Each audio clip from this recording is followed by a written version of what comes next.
The 1964 Studebaker Champ wasn't born from confidence, it was born from survival. By the early 1960s, Studebaker wasn't competing from a position of strength anymore. The company that had once built some of America's most innovative automobiles was now fighting a battle it simply couldn't afford to lose. Every year brought fewer resources, fewer customers, and fewer chances to recover. Ford, Chevrolet, and Dodge were spending millions developing completely new trucks, while Studebaker was counting every dollar just to keep the factory lights on. The Champ became proof of just how desperate things had become. Instead of designing an entirely new pickup from the ground up, Studebaker engineers looked around the parts warehouse and asked one simple question: what can we build without spending money? The answer became the Champ. Rather than creating a fresh body, Studebaker combined an older pickup cab and bed with the newer Lark-inspired front end. On paper, it sounded like a clever way to save money, reuse proven components, modernize the styling just enough, and hope customers would appreciate the updated appearance without noticing how many old parts were hiding underneath. But reality had other plans. People noticed immediately. From the front, the Champ looked surprisingly modern for its day.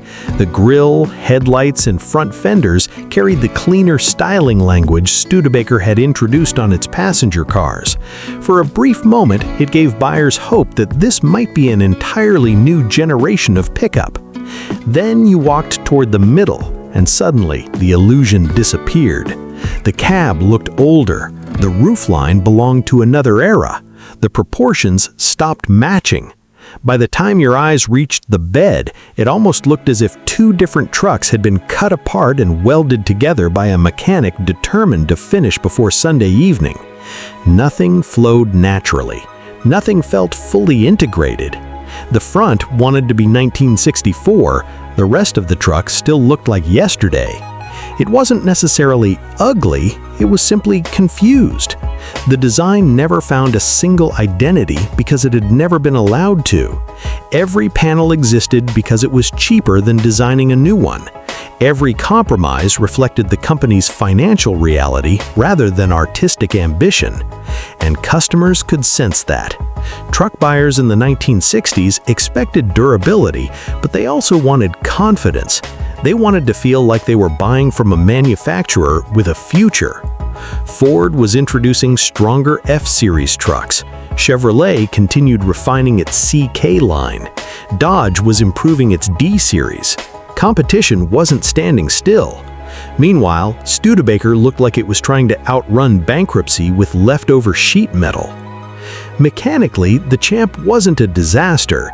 It was dependable enough for light-duty work, offered respectable engines, and even included features that some competitors lacked. Studebaker engineering still had talent. The problem wasn't the people building the truck. The problem was the company behind it. Every advertisement asking customers to believe in the Champ carried an uncomfortable question that nobody wanted to say out loud. Will Studebaker even be here in a few years? That uncertainty hung over every dealership, every sale, every test drive. And unfortunately, buyers made decisions with their wallets. Sales remained disappointing. The Champ simply couldn't compete against manufacturers with larger dealer networks, newer products, bigger advertising budgets, and customers who believed those brands would still exist decades into the future. Studebaker, meanwhile, was running out of time. By December 1963, the company shut down automobile production in the United States, moving limited operations to Canada. Even there, the future remained uncertain. The Champ became one of the final chapters of a company that had once helped shape the American automobile industry. It wasn't remembered because it revolutionized pickup trucks. It was remembered because it symbolized a manufacturer desperately trying to survive one more year. Looking back today, there's something almost heartbreaking about the Champ. Every mismatched panel tells the same story. Every reused component reminds you that there simply wasn't enough money left to start over. Every compromise reflected the company's financial reality rather than artistic ambition. Ironically, those very compromises have made the Champ interesting to collectors today. What was once dismissed as outdated is now recognized as a rare snapshot of an American automaker's final struggle. Survivors are uncommon, and enthusiasts appreciate them not because they were the best trucks of the era, but because they represent one of the last products from one of America's oldest independent manufacturers. The Studebaker Champ wasn't simply another forgotten pickup.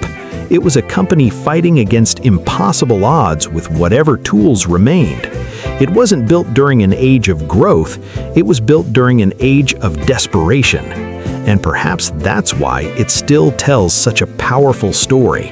Not the story of success, not the story of innovation, but the story of a proud American manufacturer trying to keep moving forward, even when the road had already begun to disappear beneath its wheels. The 1980 Dodge Macho Power Wagon didn't believe in subtlety. It didn't believe in blending in, and it definitely didn't believe that a pickup truck should quietly mind its own business. The moment you saw one coming down the road, it looked like it was personally offended by every other vehicle around it. Bright graphics splashed across the body, massive Macho Power Wagon lettering that practically shouted its own name, bold stripes, oversized off-road tires, a roll bar standing proudly behind the cab, chrome everywhere. It wasn't trying to look tough, it was trying to convince the entire highway that it was the toughest thing on four wheels.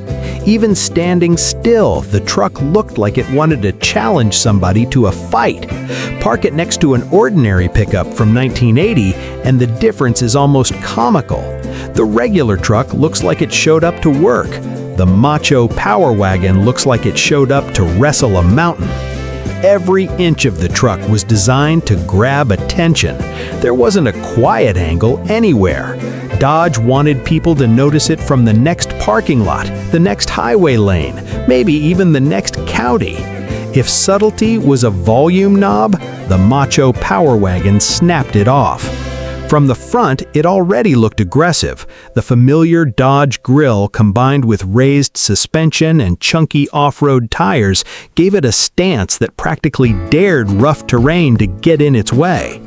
Then your eyes moved along the side, and that's when the decals attacked. Not small graphics, not tasteful accents, huge lettering stretching across the body like the truck was introducing itself before you had a chance to ask. Macho! In case you somehow missed it the first time, the truck made sure you wouldn't miss it again. Then came the roll bar, auxiliary lights, wide wheels, bright paint combinations that looked like someone gave the design team unlimited access to the stripe department. It wasn't a pickup anymore, it was rolling 1980s optimism covered in stickers. The funny part is that underneath all the visual drama was still a hard-working Dodge Power Wagon. Strong frame, proven four-wheel drive system, solid axles. It could genuinely handle difficult terrain, muddy trails, construction sites, and rough back roads without complaint. Unlike many appearance packages, this truck actually had real capability. But appearance became its biggest personality. Everything about it screamed, "Look at me!" Long before influencers existed, long before social media existed, this truck wanted attention. And for a brief moment, America loved that attitude. The late 1970s had been filled with special editions, bold graphics, and factory appearance packages. Manufacturers discovered that customers enjoyed trucks with personality. Instead of plain white work vehicles, buyers suddenly wanted stripes, decals, chrome trim, and colorful paint. The Macho Power Wagon represented that trend pushed almost to its absolute limit. There was just one problem. The world was changing.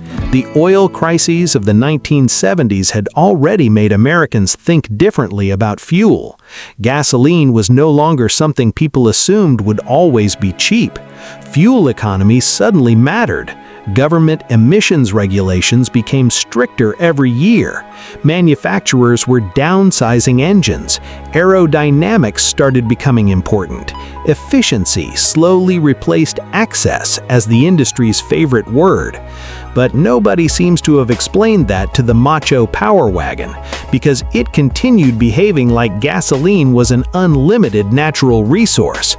Big V8 engines, heavy four-wheel drive hardware, large tires, extra weight. Everything about the truck seemed determined to consume fuel with enthusiasm. It didn't sip gasoline, it celebrated it. Driving one felt less like monitoring a fuel gauge and more like watching a countdown timer. Meanwhile, customer priorities were shifting. More buyers wanted practical trucks, cheaper trucks, more economical trucks, vehicles that could still work hard without making every visit to the gas station feel like a financial decision. The Macho Power Wagon belonged to a different philosophy. It came from an era where bigger automatically meant better, where louder automatically meant cooler, where nobody apologized for building something excessive simply because they could. Unfortunately, markets don't reward nostalgia, they reward timing. And the Macho Power Wagon arrived just as the timing was beginning to work against everything it represented. It wasn't that people suddenly hated off-road trucks, they simply started asking different questions. How many miles per gallon? How expensive is insurance? Can I actually afford to drive this every day? Those weren't the questions the Macho Power Wagon had been designed to answer. It had been designed to answer a much simpler question: what's the toughest-looking truck in the parking lot? For a while, it probably was. But looking tough wasn't enough anymore. Sales gradually faded, special editions changed, the industry moved towards different priorities. Without much drama, without a spectacular farewell, the Macho Power Wagon quietly disappeared from Dodge's lineup. Today, however, something interesting has happened. The very things that once made people laugh now make collectors smile. Those outrageous decals, the massive graphics, the bright factory colors, the unmistakable roll bar. They're no longer considered too much, they're considered unmistakably authentic. A perfect snapshot of a moment when American manufacturers weren't afraid to have fun with pickup trucks. Modern trucks often look aggressive through carefully engineered styling, aerodynamic bodywork, and subtle details. The Macho Power Wagon didn't understand subtle. It solved every design problem the same way. Make it bigger, make it brighter, add another decal, raise it higher, and if anyone still doesn't notice, paint Macho even larger. It may not have survived the changing market, it may not have become Dodge's biggest success, but decades later, nobody mistakes it for anything else. Because the 1980 Dodge Macho Power Wagon never tried to fit in. It was loud, it was excessive, it was unapologetically over the top, and in a world that was slowly becoming more practical, more efficient, and more restrained, that giant decal-covered truck stood like the last great celebration of an era when pickup trucks didn't whisper, they shouted. The 1972 Jeep Gladiator wasn't built to impress people in shopping mall parking lots. It was built to survive places where roads stopped existing. Long before luxury pickups, touchscreen dashboards, and leather interiors became common, the Gladiator represented a much simpler philosophy. Build it strong, build it simple, build it so it can keep going after everything else quits. And in many ways, it did exactly that. The Gladiator looked every bit like a serious working truck. Tall stance, straight body panels, heavy-duty frame, large wheel openings, a front grille that carried unmistakable Jeep DNA while projecting the same no-nonsense attitude as the company's military-inspired vehicles. There was nothing flashy about it, nothing decorative, nothing that suggested comfort came before capability. Every line looked like it had a job to do. Park it next to many pickups from the early 1970s, and the Gladiator immediately gave off a different personality. A Chevrolet looked like it wanted to work. A Ford looked like it wanted to haul. A Dodge looked like it wanted to compete. The Jeep looked like it wanted to climb a mountain and then tow the mountain home afterward. Everything about the truck communicated durability. Massive axles, heavy-duty suspension, available four-wheel drive, powerful inline-6 and V8 engine options, built to handle farms, construction sites, logging roads, deserts, snow, and rocky trails without constantly complaining. This wasn't a truck designed around appearance, it was designed around punishment. The Gladiator earned a reputation for reaching places where many competitors simply couldn't. Hunters trusted it, ranchers trusted it, utility companies relied on it, forest workers appreciated its ability to crawl through terrain that would leave ordinary two-wheel drive pickups hopelessly stuck. When the pavement disappeared, the Gladiator was just getting started. But sometimes being the toughest vehicle isn't enough, because markets don't always reward the product that arrives at exactly the right moment. And unfortunately for Jeep, the early 1970s became one of the most difficult periods the American truck industry had ever faced. For years, big engines had been a selling point. Nobody questioned fuel consumption very much. Gasoline was relatively inexpensive. Power was exciting. Bigger usually meant better.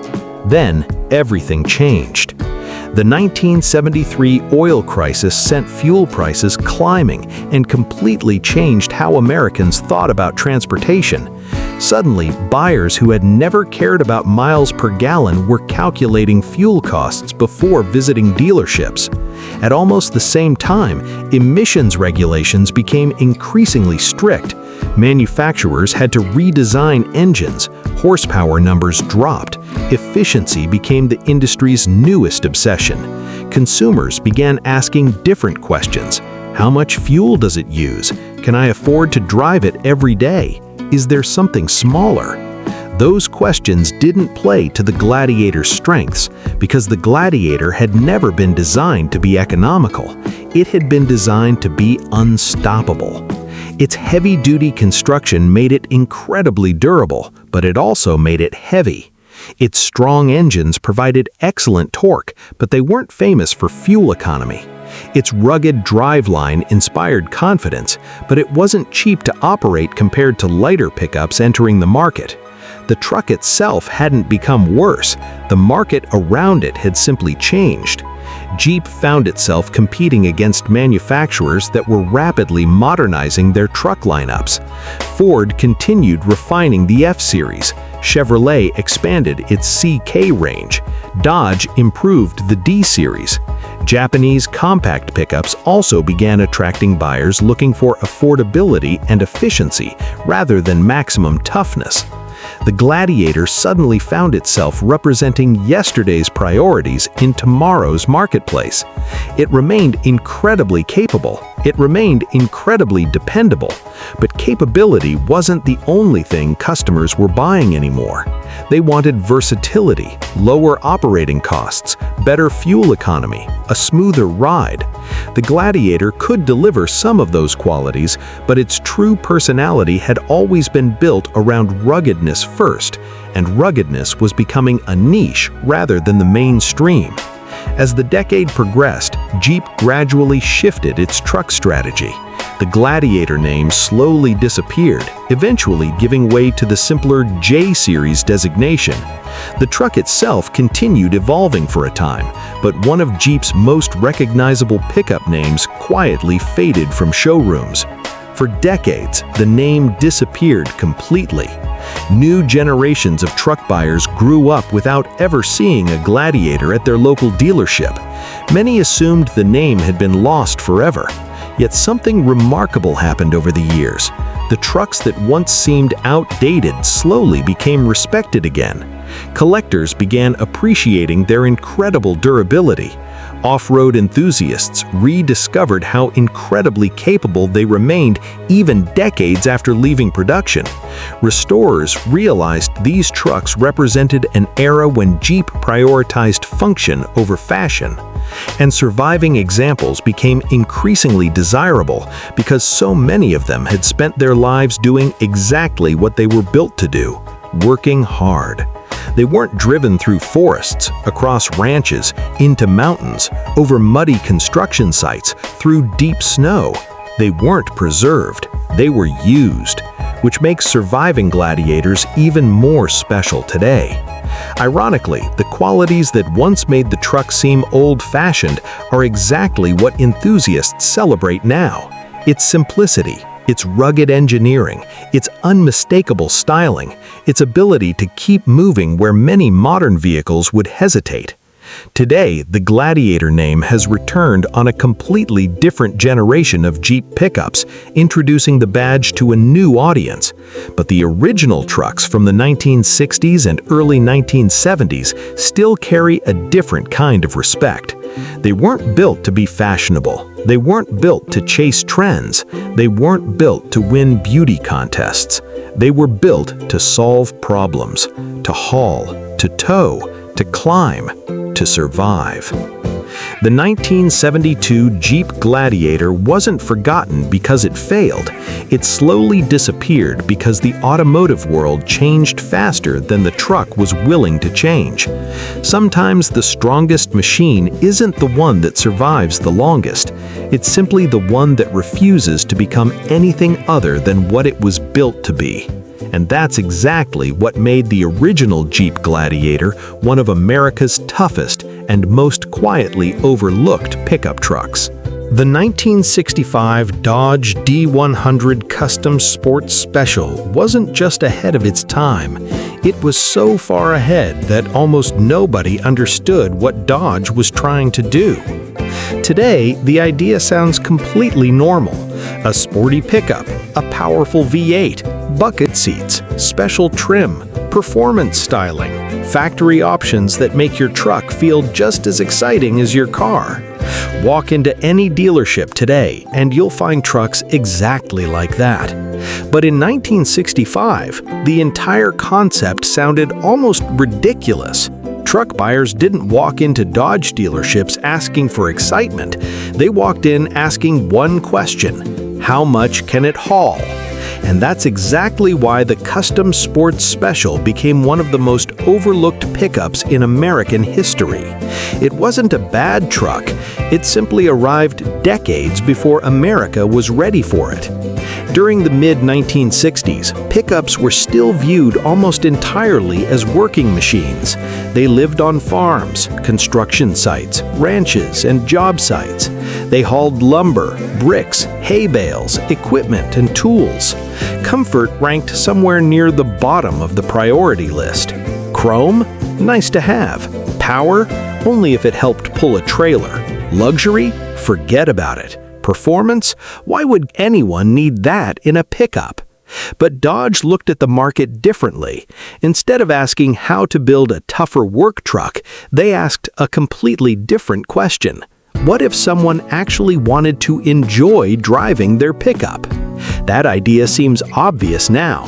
Back then, it sounded almost crazy. So Dodge created the D100 Custom Sports Special, and in many ways, it became America's first serious attempt at building a factory sport truck. Not an off-road truck, not a heavy-duty work truck, a truck designed to make people smile behind the wheel. From the outside, it immediately stood apart from ordinary D100 pickups. Bright trim, unique badging, sportier appearance, cleaner styling. It looked less like something waiting at a construction site and more like something parked proudly outside a drive-in restaurant on Friday night. It wasn't trying to hide, it wanted attention. Under the hood, buyers could order powerful V8 engines that gave the truck far more personality than the average work pickup. Press the accelerator, and it responded with the kind of sound and torque people usually expected from muscle cars, not cargo haulers. But Dodge didn't stop there. Inside, things became even stranger for 1965. Bucket seats, a center console, special interior trim. Features that belonged in sporty coupes were suddenly appearing inside a pickup truck. Imagine walking into a Dodge dealership in 1965 expecting to buy a work truck. Instead, the salesman opens the door and proudly says, "Take a seat." You don't find a plain bench, you find bucket seats. Your first thought probably wasn't, "Wow," it was, "Why?" Because nobody had seen anything quite like it before. The truck almost felt like it had an identity crisis. Too sporty for farmers, too practical for muscle car buyers, too expensive for people who just wanted basic transportation, and too unusual for almost everyone else. It lived in a category that barely existed. The funny part is that Dodge wasn't actually wrong. They were simply early, very early. Today, sporty pickups are everywhere. Ford has performance trucks. Chevrolet builds high-performance street pickups. Ram offers aggressive sport packages. Toyota, Nissan, GMC, almost every manufacturer has discovered that buyers love trucks that combine utility with excitement.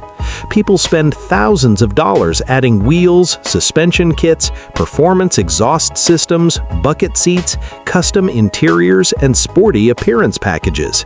The exact things Dodge was already experimenting with in 1965. The market eventually caught up. It just took nearly half a century. Back then, however, buyers couldn't justify paying extra for something they didn't think they needed. Most customers walked into dealerships with practical goals. They wanted durability, reliability, payload, towing ability, low operating costs. The Sports Special answered a different question entirely. Wouldn't it be fun if your work truck felt special? Most buyers simply weren't asking that question yet. Sales reflected the confusion. The truck attracted attention. People looked at it. People talked about it. People admired the unusual concept. Then they bought the cheaper standard pickup right beside it. Because habits are difficult to change, especially when an entire market has spent decades believing a truck should only be one thing, a tool, not a toy. Not a performance vehicle, not something you drove because it made you smile. Ironically, the Custom Sports Special planted ideas that would eventually reshape the pickup industry. Modern trucks are filled with features that once seemed unnecessary. Leather seats, premium stereos, massive touchscreen displays, performance suspension, luxury interiors, sport packages, high-output V8 engines, factory racing editions. Everything that once sounded ridiculous has become completely normal. The D100 Custom Sports Special predicted that future before almost anyone else, and that's what makes its story so fascinating. It wasn't ignored because it was poorly engineered. It wasn't forgotten because it was unreliable. It wasn't unsuccessful because Dodge lacked imagination. Quite the opposite. Dodge had too much imagination. They built tomorrow's pickup for yesterday's customer. And history has a funny way of treating vehicles like that. When they're new, people don't understand them. When they're gone, everyone suddenly realizes how important they were. Today, surviving 1965 Dodge D100 Custom Sports Specials are incredibly rare and highly respected by collectors because they represent one of the earliest factory attempts to transform the humble American pickup into something more than a workhorse. It wasn't trying to carry more lumber, it was trying to change how people thought about trucks. Unfortunately, the market wasn't ready to think differently. So the Custom Sports Special quietly disappeared, becoming one of the greatest what-if stories in pickup history. a truck that predicted the future, decades before the future was ready to arrive. The 1979 Jeep Honcho didn't know how to be ordinary. The moment it rolled out of the factory, it looked like it had absolutely no interest in blending into traffic. Bright stripes stretched across the body. Huge Honcho decals practically shouted from the bedside. Bold colors, wide wheels, aggressive stance, chrome trim catching the sunlight from every angle. Even sitting completely still in a parking lot, the truck somehow looked loud. It wasn't the kind of truck that politely waited for people to notice it. It demanded attention. You didn't discover a Jeep Honcho. The Jeep Honcho discovered you. Park it next to a regular pickup from the late 1970s, and the difference is almost hilarious. The ordinary truck looks like it's ready to start another day on the ranch. The Honcho looks like it just finished filming an action movie and is waiting for the director to yell, "Cut!" Everything about it seemed larger than life. The funny part is that underneath all those stripes and decals was still the dependable Jeep J10 pickup, a truck already respected for its toughness. It rode on a rugged body-on-frame chassis, featured solid axles, and could be equipped with four-wheel drive that made it incredibly capable far away from paved roads. Mechanically, it was a serious workhorse. Visually, it was pure showmanship. From the front, the familiar Jeep grille immediately reminded you that this truck shared DNA with vehicles that had conquered mountains, deserts, forests, and military trails around the world. It looked confident, purposeful, ready for work. Then your eyes moved down the sides, and suddenly everything became much louder. Massive side graphics exploded across the body. The bold Honcho lettering stretched proudly across the bed, as if the truck felt the need to introduce itself before you even walked closer. Bright colors contrasted sharply against the paint. Chrome wheels reflected everything around them. Roll bars, off-road tires, and sporty accessories completed the package. It wasn't simply decorated, it was performing. Every panel looked like it had been told, "Be more exciting," and every panel listened. Standing next to it almost felt like standing next to a celebrity who refused to wear ordinary clothes. The Honcho wasn't trying to be modest. Modesty wasn't part of the design brief. During the late 1970s, manufacturers had discovered something important. People no longer wanted pickups that were only tools.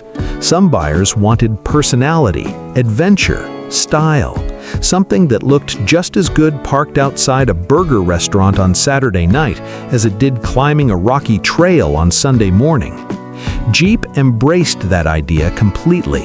Instead of hiding the truck's ruggedness, they celebrated it. They exaggerated it. They turned the volume all the way up. The Honcho became one of the boldest factory appearance packages ever offered on an American pickup. And for a brief moment, it worked. People couldn't ignore it. Children pointed at it. Drivers looked twice. It became exactly the kind of truck that stayed in your memory long after it disappeared around the corner. But unfortunately, the world wasn't staying the same. The excitement of the late 1970s was beginning to collide with economic reality. Fuel prices remained unpredictable after the oil crises. Every trip to the gas station reminded owners that big V8-powered four-wheel drive trucks weren't exactly economical companions. Insurance companies also began looking more carefully at vehicles with sporty appearances and powerful engines. Owning something bold suddenly became more expensive than simply buying it. And that changed buyers' priorities. Customers who once admired flashy pickups started asking practical questions. How much fuel does it use? How much does insurance cost? Can I afford this every day? Those questions were difficult for trucks like the Honcho, because the Honcho had never been designed to apologize for excess. It wasn't trying to save fuel. It wasn't trying to disappear into the background. It wasn't trying to look practical. It wanted to be exciting. It wanted to make people smile before they even turned the key. And in a changing economy, excitement became harder to justify. Meanwhile, competition in the pickup market was becoming fiercer every year. Ford continued expanding the incredibly successful F-Series. Chevrolet dominated with the CK lineup. Dodge kept refining the Power Wagon family. Even compact Japanese pickups were beginning to attract buyers looking for better fuel economy and lower ownership costs. The market was evolving. The Honcho wasn't. It proudly remained exactly what it had always been, a loud, colorful, unapologetic celebration of American pickup culture. But markets reward adaptation, not stubbornness. Gradually, the bright graphics disappeared from dealer lots, the special editions ended, the Honcho quietly faded away, becoming another chapter in Jeep's long history rather than its future. For years, many people forgot it had ever existed. The trucks were used hard. Many became farm vehicles. Others spent decades pulling trailers, crossing muddy trails, climbing rocky hills, or working deep in forests where appearance mattered far less than reliability. Some rusted away. Others were modified beyond recognition. Many simply wore out after years of honest labor. That makes surviving Honchos surprisingly uncommon today. Ironically, the same graphics that once seemed over the top are now exactly what collectors search for. Original stripes, factory decals, correct wheels, and authentic Honcho trim have become some of the most desirable features among vintage Jeep enthusiasts. Because those details represent something modern trucks often struggle to capture: personality. The 1979 Jeep Honcho wasn't designed by a committee trying to not offend anyone. It wasn't shaped inside a wind tunnel until every edge looked the same. It wasn't created to blend quietly into traffic. It was designed to make people turn their heads, to start conversations, to make ordinary pickups look boring. Even today, nearly 50 years later, a genuine 1979 Jeep Honcho has exactly the same effect. You notice it immediately, you smile almost automatically, and you can't help wondering why manufacturers don't build trucks with that much character anymore. The 1979 Jeep Honcho wasn't forgotten because it lacked capability. It wasn't forgotten because it wasn't reliable. It wasn't forgotten because it failed to do truck things. It disappeared because the world around it changed. Fuel became expensive, insurance became costly, practicality became fashionable, and colorful excess slowly went out of style. But sometimes the coolest vehicles aren't the ones that sell the most. They're the ones that refuse to compromise their personality. The Jeep Honcho never apologized for being loud, never apologized for being bold, never apologized for looking like an action hero parked in a pickup lot. It simply showed up, covered in giant stripes, impossible to ignore, and reminded everyone that sometimes a truck doesn't have to whisper to earn respect. Sometimes it can shout. The 1974 International Harvester 200 pickup doesn't look like it was built to impress anyone. It looks like it was built to outlast everything. No flashy styling tricks, no aggressive chrome overload, no attempt to look sporty, futuristic, or fashionable. Just a straight, honest piece of machinery that feels like it was assembled with one simple promise in mind: do the job, keep doing it, don't stop. And in many ways, it delivered on exactly that. International Harvester wasn't a newcomer trying to break into trucks. It was a serious industrial company with deep roots in agriculture and heavy equipment. This wasn't a brand chasing trends. It was a brand that already understood work in its most brutal, unromantic form. So when they built the 200 series pickup, they didn't try to compete on style first. They competed on durability. The result was a truck that felt more like farm equipment adapted to the road than a lifestyle vehicle. Thick steel, simple shapes, minimal ornamentation. Everything about it suggested long service life rather than showroom appeal. It didn't ask for attention, it expected respect. From the front, the design is almost understated to the point of being anonymous. A simple grille, functional headlights, a face that doesn't try to communicate personality so much as reliability. It doesn't smile, it doesn't glare, it just exists with the calm expression of something that knows it will be working long after newer, shinier vehicles have disappeared. Then you step back and look at the full truck, and the impression becomes even clearer. This is not a vehicle designed to compete emotionally in a showroom. It's a vehicle designed to survive ownership. The proportions are straightforward and slightly heavy-looking, not because of poor design, but because everything was built with strength as the priority. The cab feels solid. The bed feels functional. The whole structure gives off the sense that if you dropped it into another decade, it would still find a way to start and move. Inside, things were equally honest. No unnecessary luxury, no attempts to pretend it was anything other than a working machine. Depending on configuration, you got what you needed and not much more. A bench seat, basic controls, an interior that focused on function over comfort. It wasn't trying to be unpleasant, but it also wasn't trying to compete with passenger cars. Because it wasn't a passenger car, it was a tool. And that mindset defined everything International Harvester built in the pickup space. Mechanically, the 200 series was no joke. Strong engines, heavy-duty construction, a reputation for being able to take punishment that would wear down lighter-duty competitors. Farmers, rural workers, and industrial users appreciated exactly that. In environments where downtime meant lost money, reliability mattered more than anything else. In those settings, the International Harvester 200 made perfect sense. It didn't need to be exciting, it needed to start every time. But trucks don't exist in isolation from markets, and this is where the story begins to shift. Because during the 1960s and early 1970s, the American pickup market was rapidly evolving into something much more competitive than before. Ford, Chevrolet, and Dodge were no longer just building work trucks. They were building entire brand ecosystems around their pickups. The Ford F-Series was becoming a national bestseller with massive dealer support.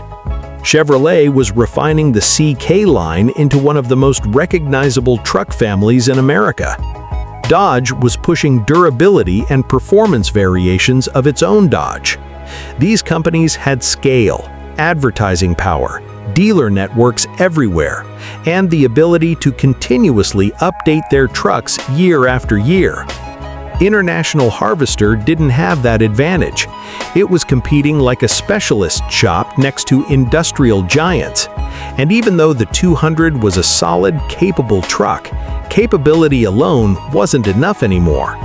Because customers were starting to expect more than just durability. They wanted comfort, they wanted smoother rides, they wanted more refined interiors. They wanted easier ownership experiences. And most importantly, they wanted brands they felt would still be dominant 10 years later. That last point quietly mattered more than many people realize. Buying a truck is not just a mechanical decision, it is also a long-term trust decision. And Ford, Chevrolet, and Dodge projected stability at scale. International Harvester, despite its engineering strength, struggled to project the same confidence in the passenger vehicle market. So even when the 200 performed well, it often lost in the showroom, not because it was worse, but because it was smaller in presence. Fewer dealers, less marketing, less visibility. And in a market where perception matters as much as specification, that creates a gap that is very difficult to close. Over time, that gap widened. Sales never reached the levels needed to sustain a strong long-term pickup program. And as financial pressures increased within International Harvester, priorities began shifting back toward core agricultural and heavy equipment operations, areas where the company had always been strongest. Eventually, the passenger truck line faded, production ended, and the 200 series quietly disappeared from American roads. No dramatic farewell, no final special edition, just a gradual thinning of presence until the trucks became rare sights outside rural areas where they had spent most of their working lives anyway. That's why today, many younger enthusiasts don't even recognize the name. Not because the truck lacked quality, but because it lacked survival in a highly competitive market ecosystem. And yet, those who do know it still speak of it with respect, because surviving examples still feel exactly like what they were built to be: uncomplicated, strong, purpose-driven. A reminder of an era when some trucks weren't trying to be everything at once. They were just trying to last longer than the job they were assigned to. The International Harvester 200 didn't lose because it was weak. It lost because it was alone in a fight that required more than engineering. It required scale, visibility, and market momentum. And without those, even the toughest machines can slowly fade into memory, leaving behind only a quiet legacy of a truck that didn't try to be famous, it just tried to work. The 1973 Ford F-250 Highboy doesn't look like a normal pickup, even when it is parked perfectly still. It looks like it is already halfway through doing something important. Tall stance, wide track, heavy frame, axles that sit visibly proud under the body like they were never meant to be hidden. Everything about it feels exaggerated in a very deliberate, almost mechanical way. This isn't a truck that sits on the road, it stands over it. And that difference is exactly what made the Highboy name unforgettable. To understand why it feels so extreme, you have to understand what Ford was doing with the F-250 4x4 platform in that era. The Highboy wasn't just a styling package or a marketing name. It came from a specific drivetrain and suspension configuration that naturally resulted in a higher ride height compared to later, more modernized Ford 4x4s. Heavy-duty divorced transfer case, solid front and rear axles, leaf springs that prioritized durability over comfort, a chassis designed around strength first, refinement second, and convenience somewhere further down the list. And the result was a truck that didn't just look tall, it was tall. Climbing into one wasn't a casual motion, it was a small physical commitment. You didn't just open the door and slide in like a modern pickup. You stepped up into it, sometimes with effort, sometimes with a hand on the steering wheel or door frame for support. It felt closer to mounting a piece of equipment than entering a passenger vehicle. And that physical experience shaped its reputation as much as anything else. Once you were inside, the perspective changed completely. You weren't sitting in traffic at eye level with other drivers. You were looking down on everything around you. Sedans felt smaller. Other trucks felt closer in size, but still slightly below your viewpoint. The road itself felt different because the truck positioned you above it in a way that modern pickups, with their lower and more refined suspension geometry, often no longer replicate to the same extreme degree. From the outside, the Highboy carried a visual honesty that modern trucks rarely show. You could see the mechanical reality immediately. The gap between body and ground wasn't hidden or softened by aerodynamic bodywork or integrated design language. It was exposed, functional, almost agricultural in its clarity. It looked like what it was, a machine built to survive hard use. And that's a big part of why it became legendary. because in the early 1970s, pickups were still very much transitioning between two identities. On one side, they were pure work tools. On the other, they were slowly becoming more refined consumer vehicles. The Highboy sits almost directly in the middle of that transition, leaning heavily toward the old philosophy. No apology for height, no concern for ease of entry, no attempt to lower itself for comfort or convenience. It simply existed as a tall, heavy-duty 4x4 pickup. That rawness extended into the driving experience as well. Steering wasn't light or overly assisted. Ride quality was firm by modern standards. Road feedback was direct. You felt the chassis working, especially over uneven terrain. It wasn't trying to isolate you from the world. It was trying to keep you connected to it in a mechanical way. And for the people who bought them new, that was exactly the appeal. Farmers, ranchers, construction workers, and rural drivers didn't necessarily want softness. They wanted confidence. They wanted a truck that would take abuse without complaint and still start the next morning. The Highboy delivered that sense of durability every time it rolled off the road and into dirt, mud, snow, or gravel. It wasn't a luxury object. It was a working platform that happened to have a steering wheel. But markets don't stay still.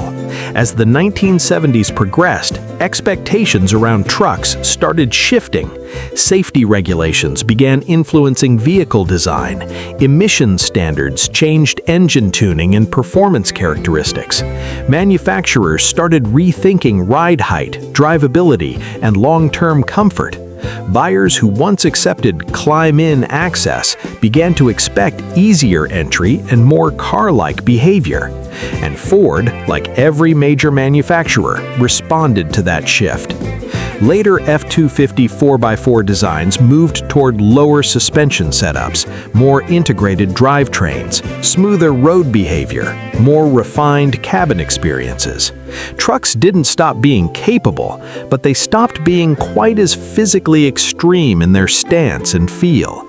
The Highboy configuration eventually disappeared as engineering priorities changed, not because it was bad, but because it belonged to a specific engineering philosophy that the industry was moving away from. And like many transitional designs, it became more appreciated after it was gone. Today, the Highboy is remembered not as an outdated truck, but as a symbol of a time when pickup trucks were allowed to be unapologetically raw. There was no attempt to soften its identity or make it universally comfortable. It didn't try to be a car-like SUV alternative. It didn't try to appeal to every possible buyer. It simply existed as a tall, heavy-duty 4x4 pickup, built with minimal compromise. And that clarity is what gives it lasting presence. Because modern trucks often aim for balance, capability, comfort, efficiency, and refinement all at once. The Highboy was far less concerned with balance. It leaned heavily in one direction and accepted the consequences. It chose toughness over ease, height over accessibility, mechanical honesty over convenience, and that makes it easy to recognize even today. You don't mistake a Highboy for anything else. It doesn't blend, it doesn't hide, it doesn't shrink itself to fit modern expectations. It just stands there, tall and unapologetic, like a reminder that there was a time when pickup trucks didn't need to negotiate with comfort trends or design committees trying to soften their edges. They simply needed to be strong enough to do the job and high enough off the ground to survive it.